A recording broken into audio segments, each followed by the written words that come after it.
You can think of stories as a programming code for your brain. So if you're going to sit down and program your website right now, you wouldn't type in make the background red, right? You'd type in something in HTML, right? The computer wouldn't know what you're saying. And I think a lot of times we tell people, hey, you need to have a more powerful mindset. You need to change your story, but we don't tell them how. And so stories are the code, the programming code for the brain. We spend about 80% of our day on autopilot because our brain is the most energy hog organ that we've got. So if your brain was actively doing everything all day long, you'd have to sit around and take in as many calories as an elephant to keep that working.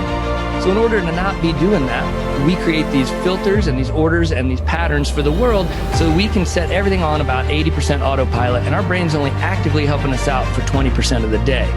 That's great if all those filters and stories are exactly what you want them to be and they're taking you where you want them to take you. But if they're not, then we just get stuck and we don't change it because we're stuck in that autopilot. So we need to get out of the autopilot, get the stories out in front of us where we can see them, and then change them. And if you actively rewrite that narrative and then do the work to reimplant it in your subconscious, then you can change the filters and you change your outcomes. And so that's why story is so powerful, is because it actually helps you change your downstream outcomes because you've changed the filters that you're viewing the world through and that you're taking everything.